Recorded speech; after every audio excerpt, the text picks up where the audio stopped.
Kali dan ini kalau kita bicara Super Blok Pakuwon di Surabaya ini bisa dibilangnya Super Blok atau mall terbesar se-Indonesia, benar Bu? Betul, ini mall terbesar di Indonesia.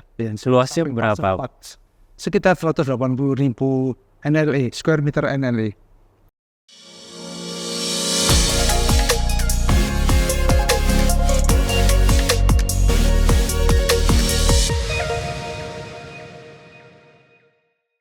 Halo Besti, selamat datang kembali di acara Simtalk Podcast. Dan kali ini kita ada di sebuah apartemen ya.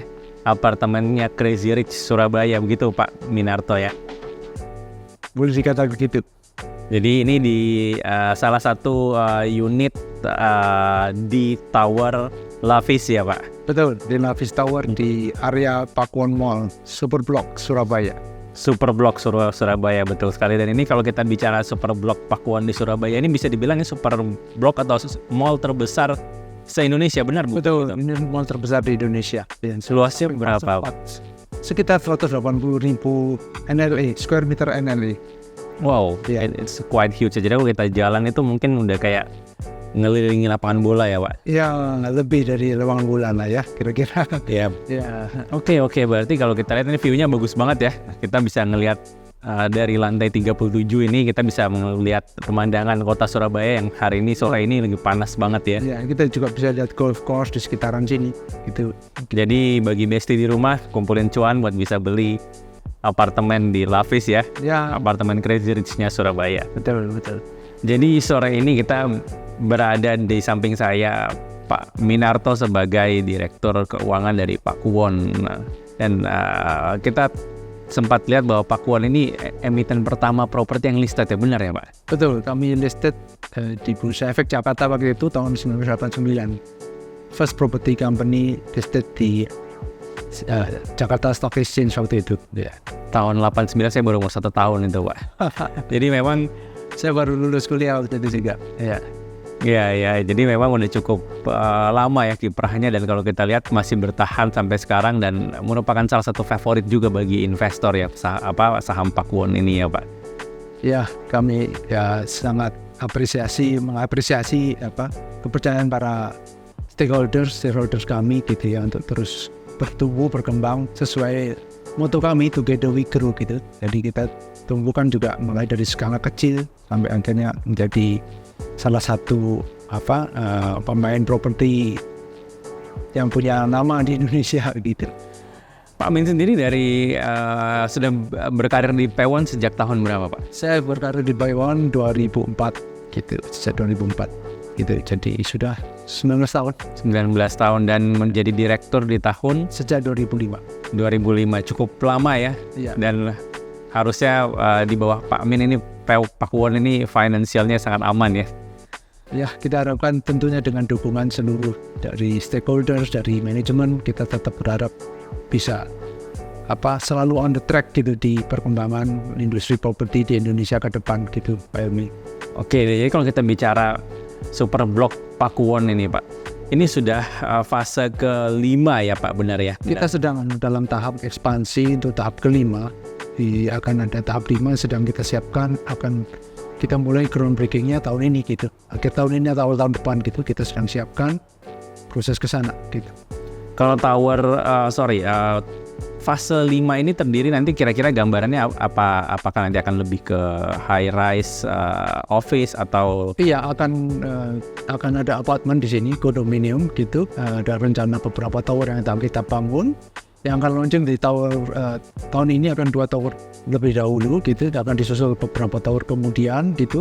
Ada juga nanti di kompleks di tahap 5 itu nanti akan juga ada sekolah, jadi ada education yang akan membuat area sini makin lengkap. Jadi penghuni yang tinggal di apartemen kami bisa menyekolahkan anaknya mulai primary atau mungkin malah kindergarten ya, primary sampai nanti pendidikan tahap lanjut ada di sini gitu harapannya. Jadi di sekitar selain yang tentunya yang ada di kawasan ini juga on top of the mall, mungkin akan the first school yang on top of the mall nantinya gitu. Jadi super blok ini udah Surabaya. akan dilengkapi sekolah ya Pak. Iya, akan dilengkapi sekolah. Tadi kita sempat keliling-keliling juga ngelihat marketing office ya, marketing gallery untuk fase 5 ini, dan aku agak takjub Pak, di mana di situ kalau kita sekarang berada nih Besti di namanya duplex ya ini Pak ya. Jadi 2 tingkat, 1 apartemen tapi 2 tingkat.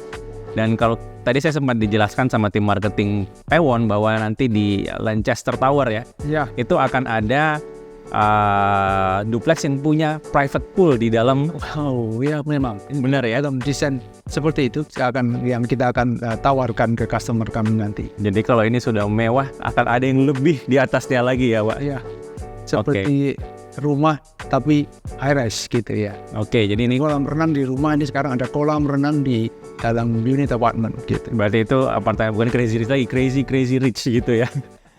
Oke.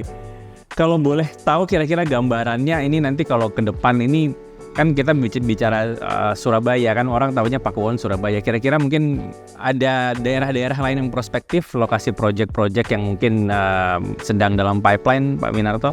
Gini, jadi kalau ngomongin Pakuwon, memang kami ini tumbuh tahun 86 itu kami pertama kali membuka mall Tunjungan Plaza di Surabaya. Jadi kami tumbuh besar dari Surabaya. Nah, baru kemudian kita berekspansi ke Surabaya. Tentu PMI udah tahu kan mall kami Gandaria City, Kota Kasablanka, yang satu-satunya mall yang terkoneksi di Jakarta, yang terkoneksi MRT, Blok M Plaza, itu juga bagian dari portofolio kami. Jadi setelah tumbuh di Jakarta, kami juga sudah masuk ke kota-kota lain. Kami sedang dalam progres, sedang membangun Pakuwon Mall Bekasi, Pak Elmi, yang kita harapkan nanti akhir 2024 atau awal 2025 sudah bisa mulai beroperasi.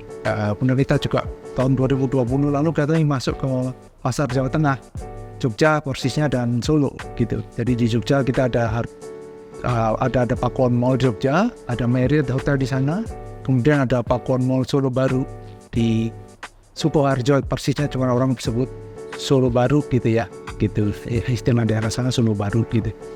Jadi kemudian untuk next kami sudah dalam proses kan ada akuisisi lahan di lokasi di luar yang sudah kami sebut tadi, ada di Batam kita akan masuk gitu. Detailnya memang masih dalam proses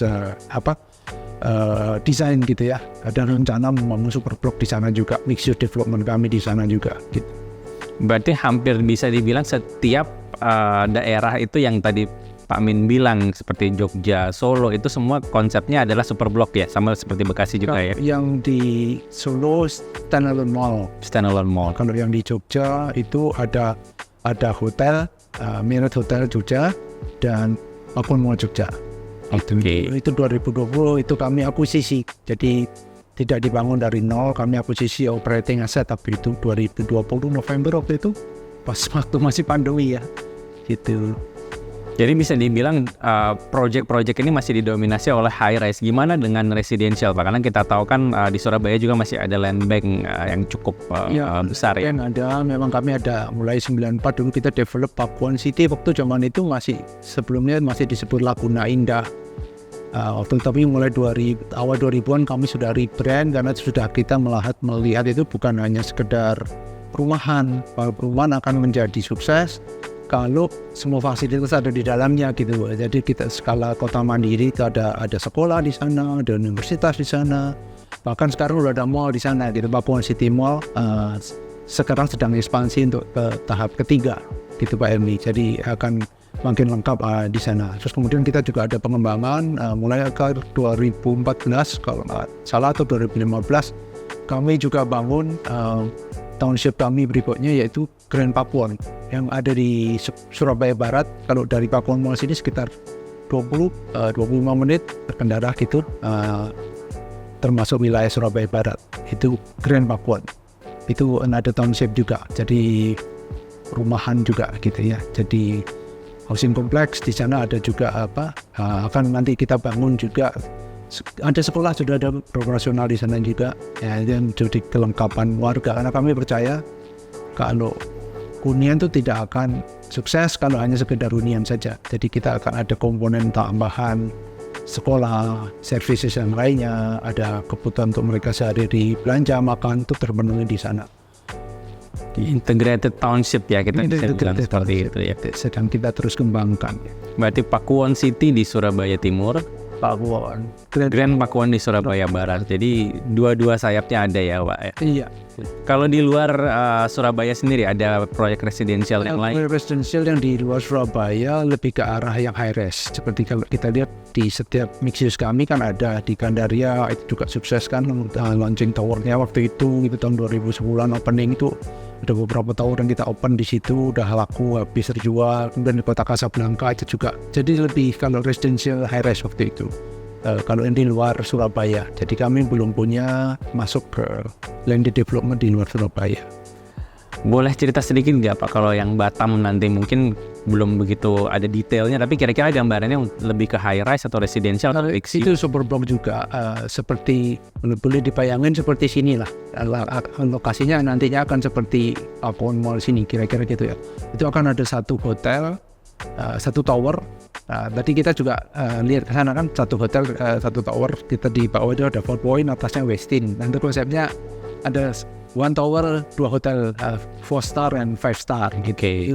It will happen juga akan di konsep yang sama. Kita akan copy di Batam gitu. Jadi itu akan ada hotel, ada retail mall, ada juga apartemen gitu. Luas tanahnya 12 hektar akan dikembangin satu atau dalam 2 atau 3 tahap gitu. Kira-kira gitu. Jadi tidak sekaligus gitu kan, sekaligus masih perlu waktu lah intinya untuk pengembangan. Dari intinya kita sedang dalam tahap desain saat ini gitu. Jadi ciri khas Pakuwon itu adalah ketika mengakuisisi tanah, bangunnya dibagi bertahap ya Pak ya. Jadi memang long term growth story-nya sangat baik sekali ya. Jadi kalau kita perhatikan pre-sales-nya itu naik-naik terus ya secara historis ya Pak. Wah, itu akan saling mendukung karena kan orang yang tinggal di sini memilih mall tinggal di berdekatan atau di atas mall, mereka percaya konsep itu karena mereka membeli harga yang tentunya lebih premium dibanding kalau mereka tinggal di standalone, tapi mereka dapat lengkap gitu. Jadi mau tiap hari mau mall sudah tinggal turun, mau berolahraga tinggal keluar dari unitnya, ada fasilitas olahraga di unit di apartemennya gitu. Itu yang kita percaya sebagai ini terintegrasi tadi. Jadi saya memberikan positif impact kepada perusahaan maupun juga nilai tambah ke customer, kami pandang begitu. Kalau sebagai contoh Pak, Pakuwon Superblock yang sekarang kita ada ini pertama kali dibangun tahun berapa ya Pak?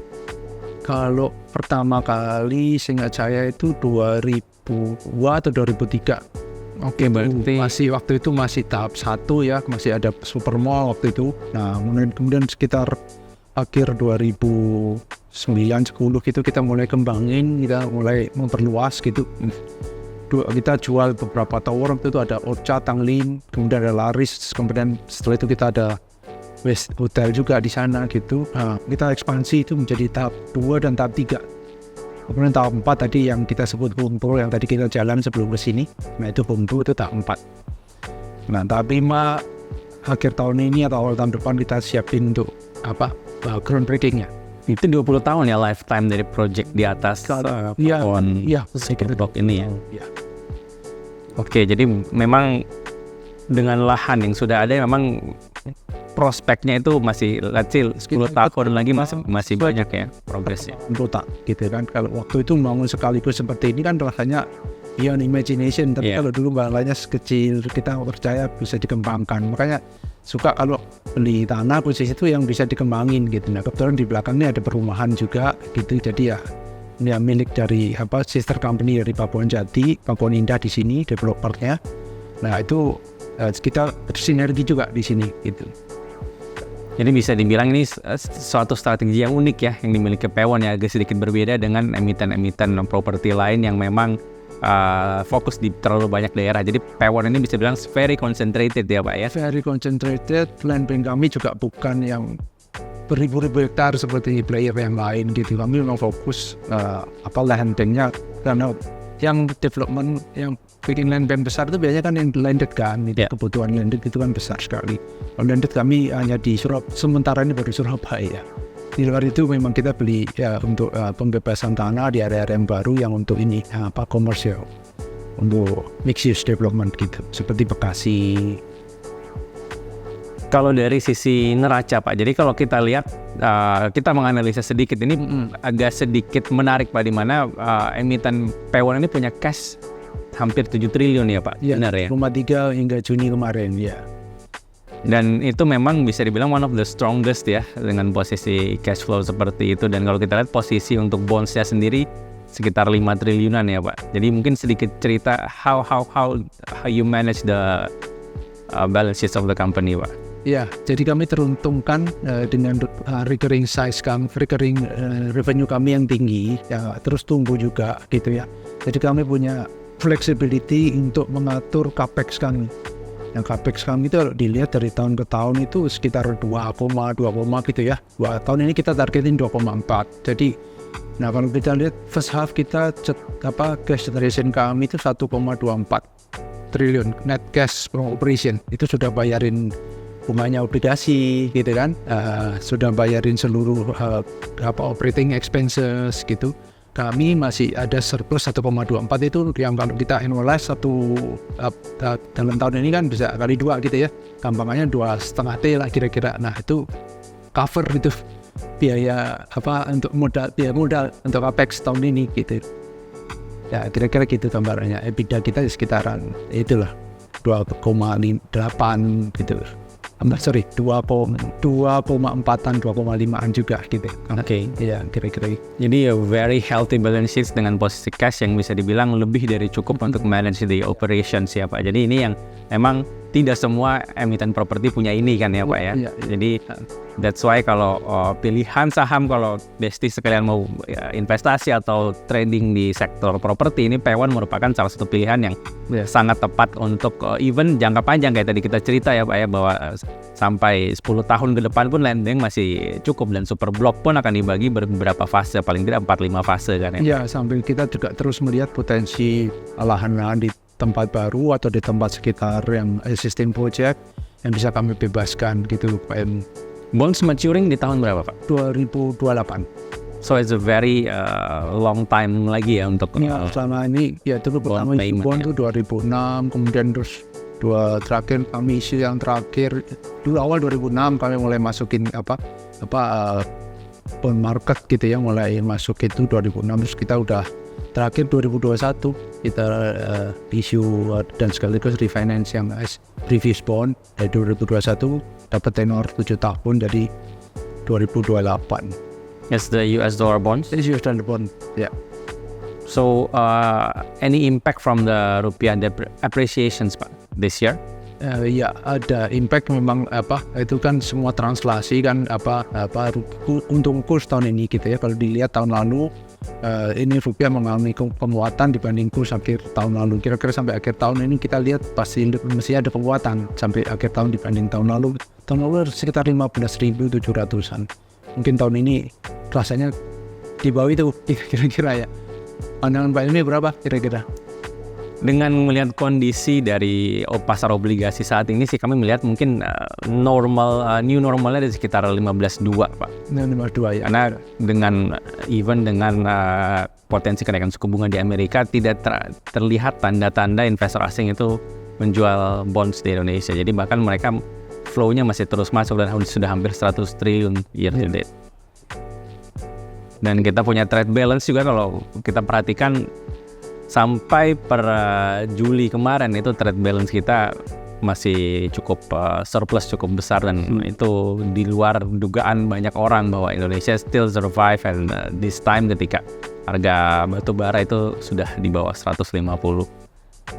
Dan mungkin ada impact juga nanti kita lihat dari El Nino, di mana kalau kita lihat ketika El Nino terjadi, kita punya ekspor palm oil itu akan naik, which is buffer di trade surplus kita akan semakin besar. Artinya flow demand untuk rupiah juga makin besar. Peruntungkan dari ini ya. Ada properti sempat kita lihat komoditi boom udah berkurang akan tahun ini, tapi ternyata tetap ada upside poinnya juga. Betul. Jadi kalau Besti yang mencari saham-saham yang diuntungkan dari penguatan rupiah, salah satunya memang P1 ya Pak. Iya. Mungkin kalau kita sedikit bicara ke kinerja semester 1 Pak Min. Ini kan kalau kita lihat cukup bagus ya kinerja semester 1 ini dari segi pre-sales maupun revenue recognition. Mungkin ada sedikit komen apa yang membuat hasil kinerja ini cukup bagus? Recurring income kami tumbuh 24% year on year dibanding tahun semester 1 2022. Kita tumbuh 24%. Nah, itu pertumbuhan paling besar itu dari retail mall dan hotel kami gitu karena selepas pandemi yaitu mall itu kan traffic sudah kembali ke normal basically gitu, sudah nggak ada diskon. Dulu waktu pandemi 2020 kan kami memberikan support kepada tenant untuk tetap mereka bisa survive, kami berikan diskon. Nah itu udah nggak ada. 2022 ini tingkat tingkat okupansi maupun ini sudah pulih gitu.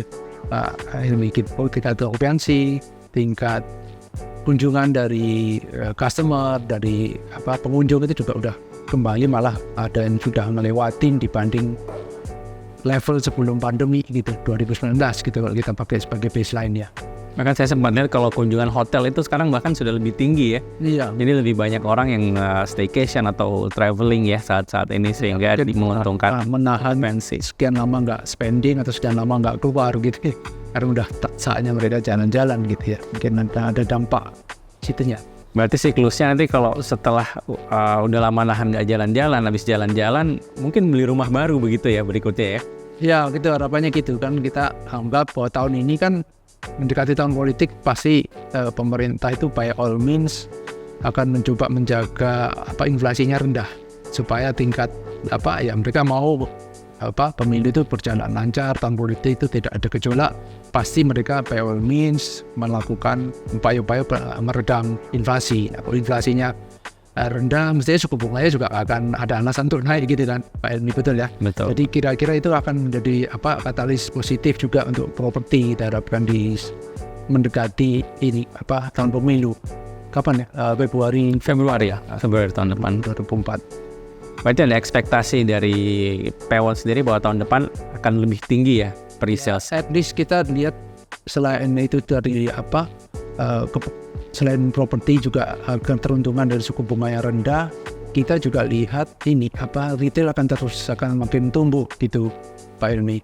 Karena kan daya beli kita biasanya orang bilang kalau pemilu tuh likuiditas makin gencar di pasar. Mungkin Pak Ilmi dari sekuritas tahu data-datanya berapa, bisa dilihat pas story pemilu tahun-tahun sebelumnya gitu ya.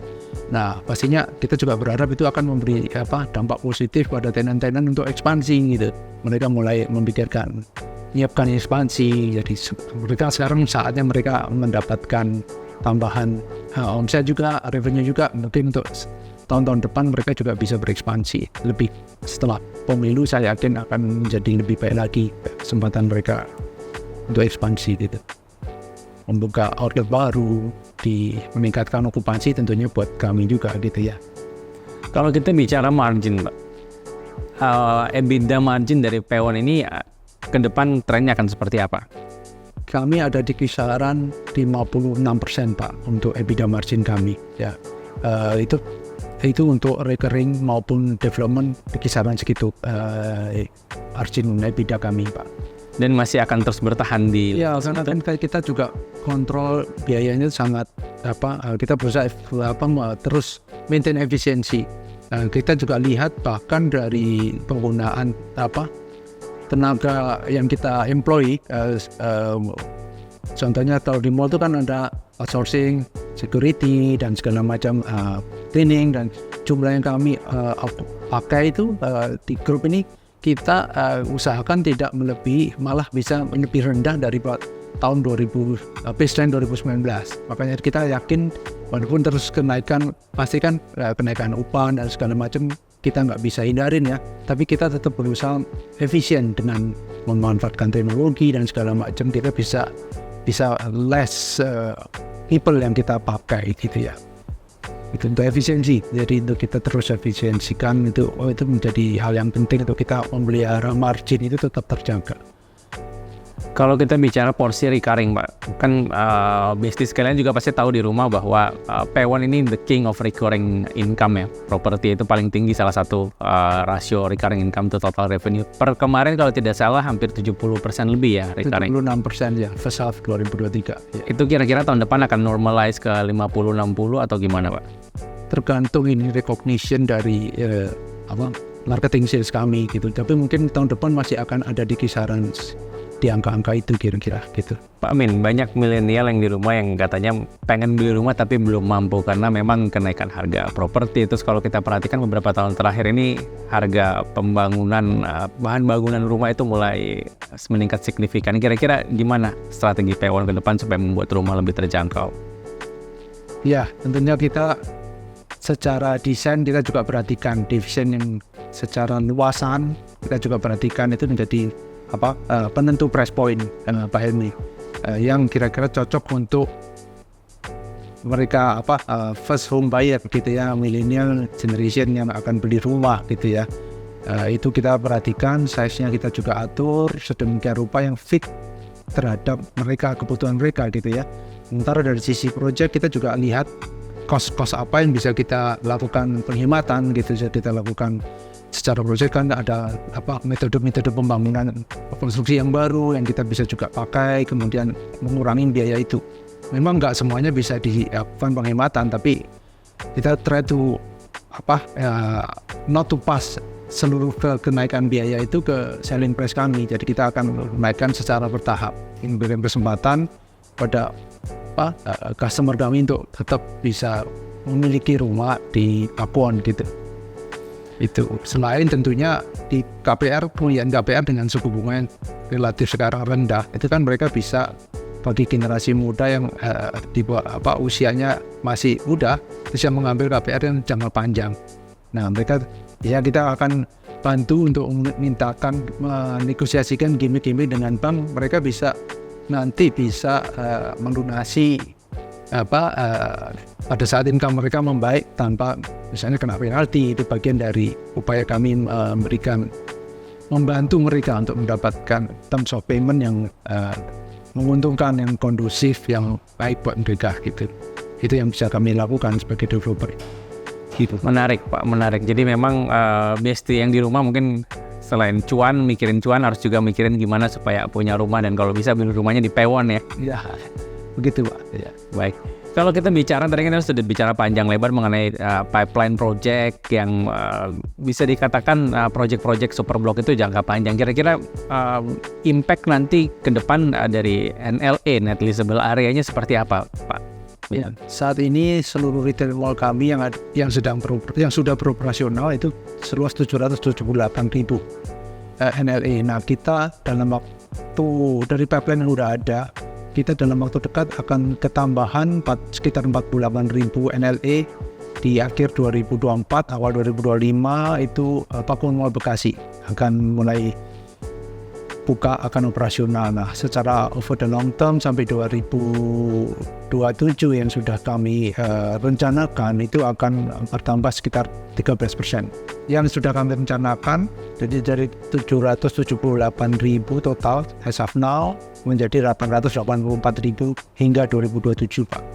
Nanti akan ada ekspansi di Kota Kasablanka, Gandaria. Nah, semuanya di Pakuwon City Mall, semua itu di total 884.000. Itu di luar Batam, Batam pasti belum masuk. Berarti prospeknya sangat bright banget ya, sangat cerah sekali ya, karena tanpa Batam pun sudah akan tumbuh 13%. Berarti kalau kita tadi lihat Kota Kasablanka, Gandaria City, berarti akan ada fase selanjutnya yang dibangun dalam beberapa tahun yang datang ya. Betul. Berarti kalau kita summarize semua ini Pak, berarti kalau bagi P1 sendiri melihat industri properti ini Pak, kira-kira ke depan ini masih akan didominasi yang mana akan recover lebih cepat, high rise atau low rise? Ya, high rise memang sekarang ini a bit challenging market gitu ya. Tapi kami yakin bahwa kebutuhan tinggal di kota itu sesuatu yang nggak bisa dihindarkan. Bahkan saatnya mereka akan kembali ke high rise. Dulu mungkin orang ada takut karena pandemi, mereka ada work from home dan segala macam. Sekarang kembali saatnya mereka kalau mau kerja kan pasti di seputaran kota gitu ya, kan tidak mungkin harus berkendara. Kalau di Jawa Timur contohnya rumah yang subsidi itu jauh, bisa 3 jam mereka untuk kesini. Demikian yang di Jakarta kita tahu harus tinggal di Bogor dan segala macam.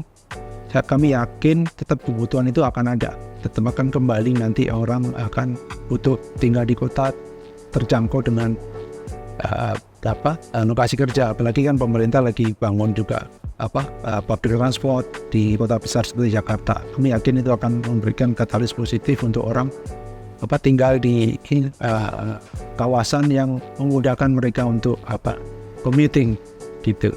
Jadi kita yakin dengan pengembangan ke sana. Nah, landed memang kami sementara ini hanya di Surabaya. Kita akan terus kembangkan landed property kami menjadi dengan fasilitas-fasilitas yang terus akan menambah buat mereka gitu. Ada sekolah baru yang akan buka, ada nanti mall di Papua City contohnya, kita juga akan ada tambahan di situ gitu, tenancy baru di situ yang masuk, itu kan menambah daya tarik kenyamanan. Kalau saya tinggal di sana sekarang sudah ada ini tambahan ini, nanti entertainment baru dan segala macam, fasilitas sekolah baru gitu yang tentunya akan menambah nilai edit, value edit. Kemudian ada rumah sakit juga di Grand Papua nanti dalam kurang dari 5 tahun ini rasanya akan sudah dibangun di situ, di rumah sakit yang dibangun oleh operator lain gitu.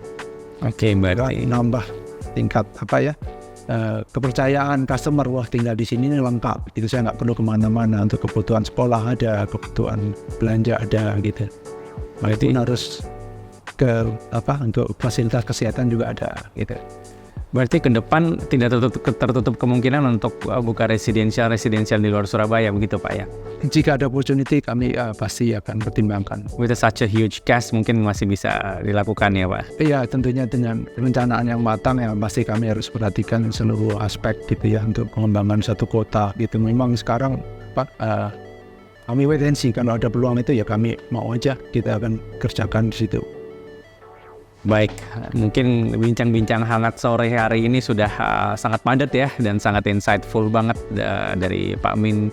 Penjelasannya sudah cukup panjang lebar, dan jangan ragu buat Besti di rumah kalau mau berinvestasi di saham Pakuwon. Ini merupakan saham properti yang tadi saya katakan balance sheet-nya cukup kuat, dan prospek progres pembangunannya pun cukup jangka panjang. Pak Min, terima kasih banyak Pak Min untuk waktunya dan juga kesempatan kita bisa hadir di apartemen di Lavis ini ya. Suatu kebanggaan kita bisa menginjakan kaki di sini. Dan buat Besti di rumah, jangan lupa kumpulin cuan buat bisa beli apartemen seperti ini. Terima kasih. Ya, terima kasih. Dan sampai jumpa di Sim Top Podcast berikutnya.